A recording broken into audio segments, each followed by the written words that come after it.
where we don't do news, we just talk entertainment. Share and subscribe.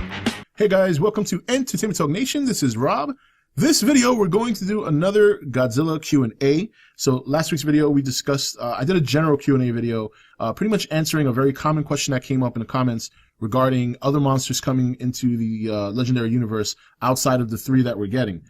This video, we're going to go back to actually answering some of the questions in the comment section in general. And this first one comes from Cameron Johns. Do you think we will ever get a Godzilla and Pacific Rim crossover? If so, how do you think they make it work? There's always a possibility. I'm gonna lean towards no right now, but I'm sure it's something that's come up. I'm sure it's something that's been conversed. There's part of me that thinks that one of the reasons Pacific Rim is getting a sequel is because that is indeed what they're going to do, is try to incorporate some of the Godzilla universe into it. But there are some issues. Number one, the timeline. At the time Godzilla would have arrived is, I think, a little bit after the first kaiju in the Pacific Rim had landed in San Francisco and already destroyed the bridge that Godzilla destroyed. So that's one thing that's an issue, is the timeline. You could always do the alternate universe where there's parallel universes that collide, and this is how the universe of Godzilla meets the universe of Pacific Rim. Obviously, we've seen stuff like that on TV with The Flash, parallel universes joining and meeting each other. So it's not out of the realm of possibility. The other issue I think you run into, though, is, once again, you got to keep in mind Toho, and when you're doing business with Japanese productions or even certain companies, contracts work very differently. Toho, as far as I know, is pretty selective of what kind of monsters are involved with Godzilla. What kind of monsters show up. I think this is one of the reasons why you have Ghidorah, Rodan, and Mothra coming into the fold. I think they wanted to see how Godzilla was going to do in the U.S. first. So obviously America had to use their own monsters. And once they saw the success, they wanted to try and incorporate some of their other creations, which they know are more recognizable than Muto's. And that's why we're getting them. So, excuse me, at this point, I think Pacific Rim, obviously it'll work. Big robots, giant monsters. But I'm going to lean towards no. I don't think we're going to see one. Could they make it work? Yeah, they could. It wouldn't be an issue. Even with the timeline, they can go a different route. It's not the timeline, as people say that all the time, which is very true. Timeline is the issue, but that's an issue that can be easily fixed through storytelling. And of course, if the monster action is good, nobody's going to give a shit if there's a small loophole in there somewhere. There have been plenty of fantastic movies with loopholes that still get, great critical acclaim or very, very much, the audience is satisfied with what they see regardless. So, but I don't think we'll see one. I think they're going to be two separate universes, but if it were to happen, it wouldn't surprise me. So I'll just keep it at that. So moving on, going down the list here, and these questions are coming from the video I have with the Mechagodzilla thumbnail. So this comes from Sylvia Smith, whose question I missed last time, and I'm assuming it's a she. So the question is, do you think the gravity-defying dropkick should be used in the sequel? And also, how do you think the red spiral ray could work in the series? Do you think it could work in the series? We will not see the gravity-defying dropkick, not at all. As far as the red spiral, it could. It's not anything that's so drastically different that it couldn't work. They could make something simple where, he gets enraged and his rage causes his beam to turn red. There's so many different ways they can go with that. There's so many different ways they can explain it. So I think it'll work, and it wouldn't surprise me if we saw it. It wouldn't surprise me at all if we saw it. So, excuse me. All right. So moving along here. Oh, okay, here we go. How much do you think Godzilla, this comes from Jainer Padilla, how much do you think Godzilla 2 King of Monsters and Kong versus Godzilla will do at the box office? Or how do you think the advertising will be for both movies, especially Kong versus Godzilla? Will it be like Captain America Civil War advertising? I definitely think the Kong versus Godzilla movie was going to have some serious advertising. They're going to use every cliche, like boxing or UFC kind of, what's the word I'm looking for? Almost making it seem like it's a big boxing match, but they'll do it in forms of movies and using the monsters. I think the Kong versus Godzilla movie is definitely going to be hugely advertised. I also think it'll probably be the best money-making film of the whole series. You talk about King Kong, he's very recognizable here. It's an American monster. And King Kong versus Godzilla from the 60s was also very popular. It was a very popular movie, both here and in Japan, despite how bad it looked. That's one of the worst looking movies in any Godzilla movie I've seen.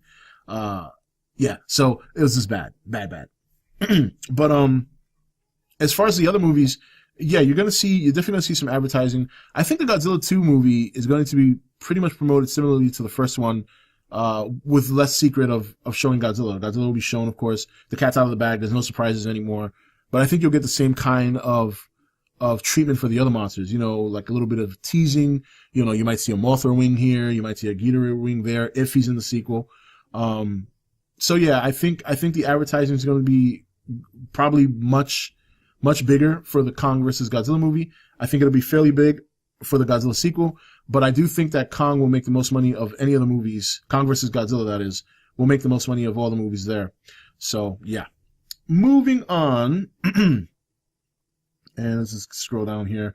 Do you think the future, and this comes from Madara Uchiha, hope I pronounced that right. Do you think the future Godzilla King Kong movie will have Easter eggs of other Toho monsters? Example, Monarch Scientists, we tried to incorporate 2 scythes under the limb. So you're giving me examples of like, okay, I get it. Yeah, I mean, this is a common question. This seems to come up almost every week. This question about other monsters being incorporated. And again, I don't think so. I don't think there'll be Easter eggs. You have to understand these are still monsters that they have to get permission for. Even if they use them for 30 seconds as an Easter egg, they have to get permission. We saw some Easter eggs in Godzilla 2014, the Rodan origami, a lot of, the Mothra, those things are fine because they're not actually using the monster. They're just using little hints. And so, if you might get an Easter egg of other Toho monsters that are not directly looking like them or not even directly showing them. Maybe it's a picture of a dragon that looks like Ghidorah, but it's not Ghidorah. And you might see a word that looks like it says Ghidorah, but it cuts off halfway, depending how the camera shows, stuff like that. But you won't get full-on, fleshed-out Easter eggs of, like, for example, like you were saying, Monarch Scientists talking about cutting the slice off Kamacuras to try and incorporate it, and you're just not going to get that, I don't think. So, but again, always a possibility. These are always possibilities, but I think this obsession that a lot of people have right now with other monsters coming into these movies, I think it really needs to tone down a little bit, because what you do is you kind of set yourself up for disappointment. You don't want to start thinking to yourself, yeah, they could do this and they might do this. That's why a lot of times, like, I know people think I'm a Debbie Downer, but I already saw what happened during 2014 when people thought all these things were going to happen. And I think that's a big reason why now a lot of people are disappointed with that movie, is because they set their own expectations so high. And when you set your own expectations, you're pretty much setting yourself up to not like the movie, because you're expecting to see things that are just not going to be there. They're just not. So I think the best thing to do is just accept the fact that we have Ghidorah, Mothra, Rodan, and that's it. And that's the only expectation you should have. And I think if you stick with that, you'll probably be more than satisfied with what they deliver. So, okay, moving down the line here. Do you think, so this comes from Cody Fiesel. Do you think Bagan can make an appearance in Legendary Godzilla? No. No chance, none in hell. Not only because, alluding to my prior answer of the last question, but nobody knows who Bagan is. Nobody. I mean, how many people played that Super Nintendo? I didn't even play that Super Nintendo game. I only know of Bagan because of, ever since I started doing YouTube videos, all these people brought it up, and I had to look it up and see what it was about. I think maybe 10,000 people might have played that game, and maybe out of the 10,000 people that played that game, maybe triple or quadruple that know about Bagan through word of mouth. I mean, you never, if the only chance you have to see Bagan is through Toho. That's it. You're definitely not going to see it in Legendary. Definitely not. So, yep. Moving on. How would the storyline be? This comes from Gojira for Life. How would the storyline be if it would be Space Godzilla or Destroyer? Destroyer may not be too bad. I think there's a storyline they can incorporate with Destroyer. I think that's because technically Destroyer is a crustacean.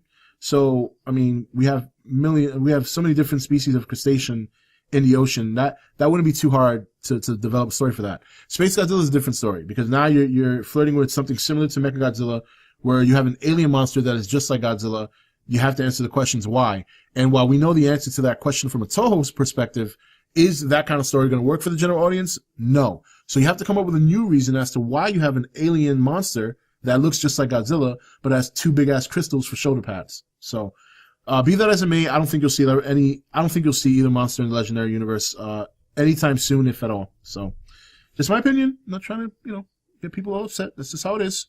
So I think that wraps it up for here. Let me just scroll down and make sure I got everybody covered. If I happen to miss your question, please, you can resubmit it in the next video, which will be up this week.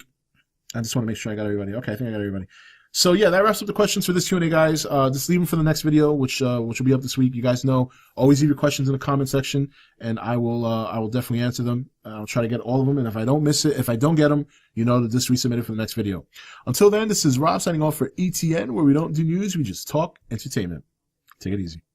Thank you for watching ETN. You can follow ETN on Facebook, Twitch, or Twitter, or join the Nation Facebook page. Don't forget to click that subscribe button on your way out. You're watching ETN, where we don't do news, we just talk entertainment. Share and subscribe. Hey guys, welcome to Entertainment Talk Nation. This is Rob. This video, we're going to do another Godzilla Q&A. So last week's video, we discussed, I did a general Q&A video, pretty much answering a very common question that came up in the comments regarding other monsters coming into the Legendary Universe outside of the three that we're getting. This video, we're going to go back to actually answering some of the questions in the comment section in general. And this first one comes from Cameron Johns. Do you think we will ever get a Godzilla and Pacific Rim crossover? If so, how do you think they make it work?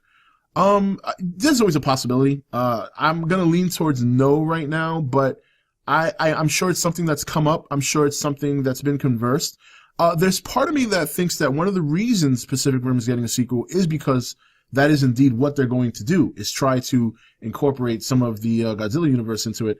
But there are some issues. Number one, the timeline. At the time Godzilla would have arrived is, I think, a little bit after the first kaiju in Pacific Rim had landed in San Francisco and already destroyed the bridge that Godzilla destroyed. So that's one thing that's an issue, is the timeline. You could always do the alternate universe where there's parallel universes that collide, and this is how the universe of Godzilla meets the universe of Pacific Rim. Obviously, we've seen stuff like that on TV with The Flash, parallel universes joining and meeting each other. So it's not